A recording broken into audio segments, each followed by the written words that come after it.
it's Agnes here at ABK, and I want to thank you so very much for joining me for this 25-minute work together session, where together we are showing up to take action on our goals. Now, before we jump right on into it, let's plant our feet and set an intention for what it is that we want to focus our attention on for the next 25 minutes. Now, it can be something that's bringing you closer to your big goals, or just knocking some of those things off of your pesky to-do list, or just stealing away a little moment of peace and joy. Whatever it is that brings you here today, I'm so proud of you for showing up, and I hope that you're going to stick with me all the way to the end of this 25 minutes so that you have that satisfaction that comes about from taking the time out of your day to work on the things that matter to you.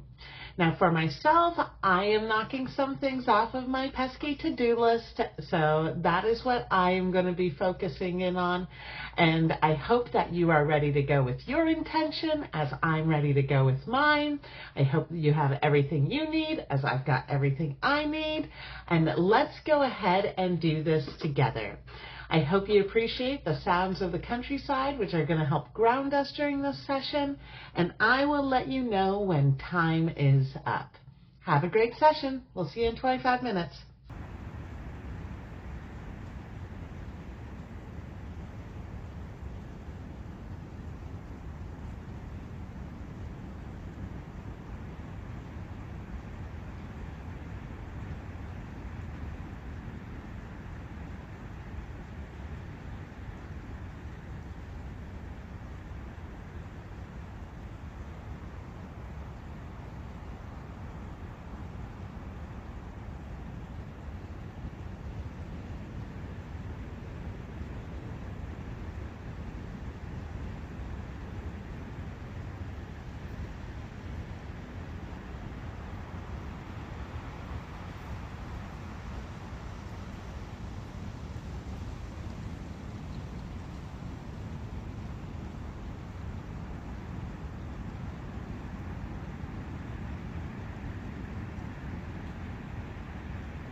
And so that is it. We have reached the end of this 25 minutes. How are you feeling? Were you able to focus your attention in on your intention that you set at the beginning of the session? I hope that you were, and if you found that your mind wandered a little bit, don't be too harsh on yourself. That is completely normal. Be proud of yourself for showing up and give yourself a little pat on the back for doing just that. For myself, I've been going through the things on my to-do list and, just gotta keep on trucking. But I want to thank you so very much for joining me as I feel motivated just with having you here. Again, thank you so very much, and I would love to hear what it is that you've been working on, so drop a comment down below and I'd happily cheer you on. I hope that you have a wonderful day, and we'll see you next time. Bye now.